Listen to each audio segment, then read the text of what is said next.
সালারে ভিক্ষুকের ভাঙা ঘর থেকে উদ্ধার লক্ষ লক্ষ টাকা। চাঞ্চল্য ছড়ালো গোটা এলাকায়। মুর্শিদাবাদ জেলার সালার থানার হামিদহাটি পিলখুন্ডি গ্রামের সামনে এলো এক বিস্ময়কর ঘটনা। 7 বছর বয়সী বোবা ও একা থাকা বৃদ্ধ ভিক্ষুক নূর ইসলাম কথা বলতে পারেন না, থাকেন একটি ভাঙা মাটির কুড়ে ঘরে। গ্রামবাসীদের দেওয়া খাবারেই চলে তার দিন। শনিবার সকালে তার বাড়িটি ভেঙে পড়ার উপক্রম হওয়ায় গ্রামবাসীরা মিলিত হয়ে ঘরটি মেরামতের উদ্যোগ নেন। মিস্ত্রি ডেকে কাজ শুরু হতে ঘটে অবিশ্বাস্য ঘটনাটি। বৃদ্ধের কুড়ে ঘর থেকে বেরিয়ে আসে আস্ত একটি টাকার বস্তা। গ্রামবাসীরা সকাল থেকে টাকা গুনতে গুনতে ভোর হয়ে যায়। দেখা যায় প্রায় 2 লক্ষ টাকার কাছাকাছি নগদ অর্থ লুকিয়ে রয়েছিল ওই ভিক্ষুকের ঘরে। জানা গেছে বছরের পর বছর বিভিন্ন এলাকা ঘুরে ভিক্ষা করে এই টাকা জমিয়েছিলেন তিনি।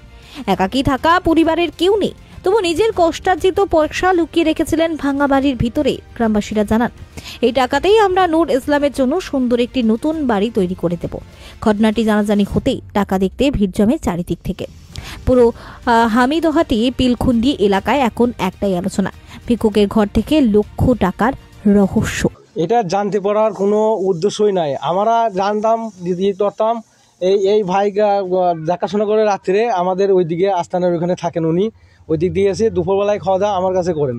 দিয়ে এর অবস্থা খারাপ দেখে এখানে দেখতে পাচ্ছেন এই বারান্দাতে এই শীতে এই কার্পেট পেতে এই কার্পেট পেতে শুই থাকতো এই শীতে। এরপরে একটা শর্ট পেতে এই পেতে যে আলাম এই ভাই আমাকে বলে, ভাই খ্যাপার খুব কষ্ট, আমি বাড়ির পাশে থাকি দেখতে পাচ্ছি, কিন্তু খুব কষ্ট হচ্ছে। তা ওর একটা এই ঘরটার কি অবস্থা ভেঙে চুরি গিয়েছে, ও শীতে শুতে পারছে না, ওর ঘরটা একটা তৈরি করে দেওয়ার ব্যবস্থা করবো আমরা।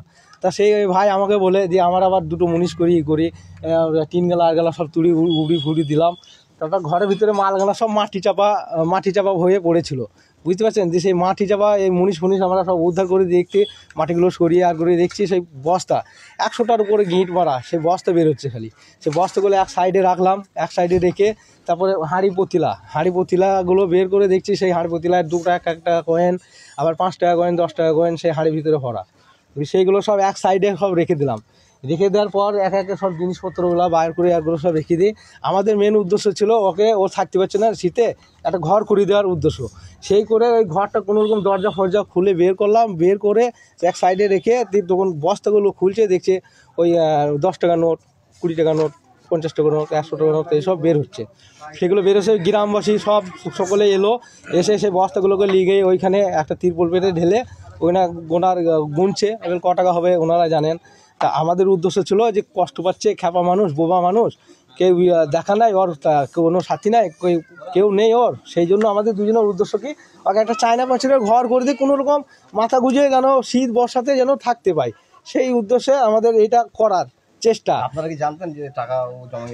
না আমরা জানতাম না। এবার অথচ হ্যাঁ, প্রথম 26,000 টাকা ওর নিজের কাছ থেকে দিয়েছিলেন। যে ভাই আমি কষ্ট পেয়েছি, ভাই বলেছিল যে একটা ঘর আমাকে ইশারা করে, বলতে তো পারতো না, ইশারা করে আমাকে একটা ঘর বানিয়ে দে। যে 26,000 টাকা ভাইকে দেয় প্রথমে।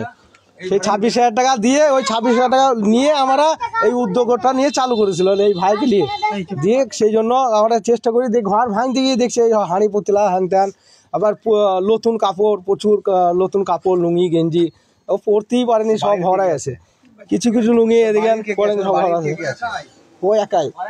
আচ্ছা, কতদিন থেকে টাকা জমি রাখছেন বলে মনে করতেন আপনারা? অনুমানিক 25-30 বছর হবে আনুমানিক। 4 আনা কয়েন, 8 আনা কয়েন, 20 পয়সাও আছে দেখলাম। ওনার নাম কি? কয়েন পয়সা বেশি। ওনাকে ছোট বোবা নামে সকলেই চিনেন, সালারে আদি সবাই ঘুরে, কিন্তু অনুমানিক ওর নামটা ফড়িং শেখ। পরিবারের লোকজন কোথায় আছেন? পরিবারের লোকজন বহুদিন আগে ওর বড় ভাই ছিল, মারা গেছেন। ওনার ভাবি ছিল, মারা গেছেন। হ্যাঁ, মা বাপ ছিল, মারা গেছেন। হ্যাঁ, বর্তমানে কেউ আছে কিনা সেটা আমি জানি না বর্তমানে। হ্যাঁ, আমার নাম নাসিরউদ্দিন এসকে, বাড়ি হামিদহাটি পিলখুন্ডি পিত্তলা মাজারের কাছে। এই ভাই, ওনার নাম ছিল নূর ইসলাম, আনুমানিক বয়স যেটা 60। ওনার বাপের নাম হচ্ছে নাসির শেখ। ওনার 2 ভাই, যেটা বড় ভাই সেও বোবা ছিল, ইনিও বোবা, মানে কথাবার্তা বলতে পারেন না, প্রতিবন্ধী, ফুল হ্যান্ডিক্যাপ। এবার ধরেন এলাকাবাসী যে যেখানে যায় খাবার দাবার দেয়। এবার কেউ যে খুচরো পয়সা যেগুলো দেয় সেগুলো এসে ওই বাড়িতেই রেখে দেয়, ভাঙা বাড়ি। এবার যখন ঘর দূর ভাঙা মানে ভেঙে পড়ে গিয়েছে, চাপা পড়ে যাবে, সেই ভয়ে গ্রামবাসীরা বলে যে হয়তো চাপা পড়ে যাবে, ঘরটা ভাঙা।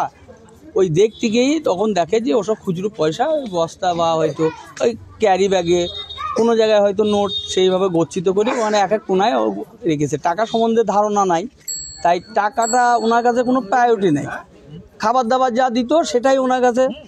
এবার কাপড় চোপড় বলতে গেলে একটা কাপড়েই ওনার চলে যায়, ওনার কোনো শখ বা এরকম তো কিছু নয়। আর যেহেতু বোবা আর কথাও বলতে পারে না, সেই হিসাবে যে কারোর সঙ্গে কথা বলবে যে আমার টাকা আছে কি ঘরটা করে দাও, এরকম কোনো ইয়ে নেই। তাই টাকাগুলো ওইভাবেই রেখেছে। কত লক্ষ টাকা উদ্ধার হলো? এখন পর্যন্ত যেটুকু দেখা যাচ্ছে সেটা আনুমানিক প্রায় 2 লাখের কাছাকাছি হবে।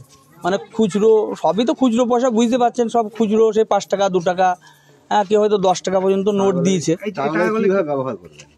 টাকাগুলোকে আমরা গ্রাম্যভাবে সব একটা সিদ্ধান্ত নিয়েছি, যেহেতু ওনার ঘরটা পুড়ে গেছে, মানে চাপা পুড়ে যাবে বলেই তো ভয় ছিল, তাই সেই ঘরটাকে পুরো একবারে একটা পাকা এক কামরা ঘর, বারান্দা পুরো একবারে কমপ্লিট, যাতে 15 দিন থেকে 1 মাসের মধ্যে কমপ্লিট করে দেওয়া যায়। কারণ যে টাকাগুলো কারো হাতে রেখে দিলে অনেকটা সমস্যার ব্যাপার এসে যাবে। তাই সেই কারণে আমরা এলাকাবাসী হিসেবে চিন্তা করছি যে কাল থেকেই একটা ইট কিনে সিমেন্ট বা বালি দিয়ে মিস্ত্রির সঙ্গে যোগাযোগ করে ওই জায়গার উপর, ওনার জায়গার উপরেই 1 কামরা ঘর, বারান্দা করে একবার কমপ্লিট করে দেওয়ার একটা সিদ্ধান্ত নেওয়া হয়েছে। পরিবার বলতে গেলে ওনার ভাই ভাবি ছিলেন, ভাই মারা গেছেন, ভাবি চলে গেছেন। এখন ওনার যেটা ছেলে ফিলে বলতে গেলে তেনারা ছেলেরা সব বাইরে, এখানে আসে না। যখন আসে একবার করে কিছু ওই আধার কার্ড, ভোটার কার্ড যা পায় সব গুটি কাটি নিয়ে পালিয়ে যায়। আমার নাম চাঁদ মোহাম্মদ, এটা মুর্শিদাবাদ জেলা সালার থানা অন্তর্গত ভরতপুর 2 নম্বর ব্লক। গ্রামটা হচ্ছে হামিদহাটি পিলখুন্ডি, এই অঞ্চল হচ্ছে অর্থাৎ গ্রাম পঞ্চায়েত হচ্ছে কাকগ্রাম, আর এটা হচ্ছে ইমামতলা। এলাম, লোকদের ভাঙতে লাগলাম। ভাঙার পর দেখেছি বস্তা কিছু টাকা পয়সা ভরা, কিছু 10 টাকা করে লোড, কয়েন লোড। কেন ঘরটা ভাঙছে? ঘরটা অবস্থা খারাপ, ভেঙে যাচ্ছে। পাশে বাড়ির লোক, আমি বাস করতে পারছিলাম, নিজে দেখে বিবেকে লাগলো, তার জন্য ভাঙতে পারলাম। কত লক্ষ টাকা হবে ওই টাকা? 50-60 হাজার টাকা। বস্তার মধ্যে অনুমান কয়েন ফানলি, এ সম্পূর্ণ গুণা হচ্ছে তো। আপনার গ্রামবাসীরা সহযোগিতা করে সবাই এলাম। আমার পাশে বাড়ির লোক, পাশে বাড়ি আমার টাকা নিয়ে ঘর করবো, একটা ছোটো ঘর মানে করে দেবো সুন্দর করে, তারপর ঘর বুদ্ধ করে থাকবে, মানুষ ভালোভাবে থাকবে, বাস করবে আরামসে। আপনারা জানতেন এইভাবে টাকা? না, আমরা জানতাম না, এইভাবে টাকা ভরাতে জানবো কি? 26,000 টাকা দিয়ে 26,000 টাকা আমার কাছে দিয়েছিল। না, জানতাম না, আছে জানতাম না। কখন সকালে কখন? সকালে 7টার দিকে এসেছিলাম, আর লোকজন ভাঙাচোরা করলাম, ভাঙাচোরা মিস্ত্রি ফিস্ত্রি নিয়ে এসেছি, দিয়ে কাটাকাটা করলাম। তারপর দেখা যায় বস্তার ভিতরে টাকা পয়সা, কাপড় চোপড়, নুঙ্গি টুঙ্গি সব ভরা আছে। দিয়ে বাই করলাম, বাই করার পর লোকজন দেখালাম, গ্রামবাসী গেছে আসেন। আর নাম মাহমুদ হানিফ। এক ভিকারের বাড়ি থেকে, যাকে বুবা নামে পরিচিত, ছোট বুবা, তার বাড়িতে কাঁড়ি টাকা উদ্ধার হয়েছে, প্রায় লক্ষাধিক টাকার কাছাকাছি। এটাকে আপনারা কিভাবে দেখছেন গ্রামবাসী হিসাবে? এই টাকাগুলো তো ওর একটা ব্যবস্থা করা দরকার নিজস্ব, কারণ বিগত কয়েক বছর আগে ওর বড়ো ভাই মরার সময়ও বেশ কিছু টাকা বেরিয়েছিল, কয়েক লক্ষ টাকা। টাকাগুলো কোথায় আছে জানি না, তবে এই টাকাটা একটা ওর সুরাহ দরকার, ওর বাড়ি বা ওর কোনো কাজে লাগে সেরকম ব্যবস্থা করা উচিত। পরিবারে কে কে আছে? পরিবারে এই মুহূর্তে কেউ নেই গ্রামে। আগে সব বিয়ে শাদী হয়েছে, তারা সব চলে গেছে অন্যত্র। স্ত্রী তার ছেড়ে চলে গেছে, একাই থাকতে পারে, এখনো একাই আছে। এখন টাকাগুলো কিভাবে বেরোলো? মানে বাড়ি কি কোনো কাজ চলছিল? ওর বাড়িটা নষ্ট হয়ে গেছিলো, তো সেই বাড়িটা ঠিক করার জন্য গ্রামে কিছু লোক উদ্যোগী হয়ে বাইরে ঠিক করতে যাওয়ার পরে ওটা বেরিয়েছে টাকাগুলো।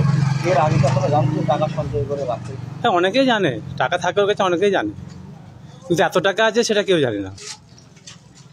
এই যে বিপুল পরিমাণের টাকা, এটা কেউ জানে না। তবে এই টাকার একটা ভালো কাজ করা উচিত ওর জন্য, যেমন ওর বাড়ি বা ওর বাড়ির যাবতীয় যা লাগবে এগুলো করা উচিত। আমার নাম মামুন কবির। ওর নাম কি? ওর নাম নয়, ওর বড় ভাইয়ের নাম লুৎফর, ওর নামটা আমি ঠিক বলতে পারছি না। হ্যাঁ, ঠিক আছে।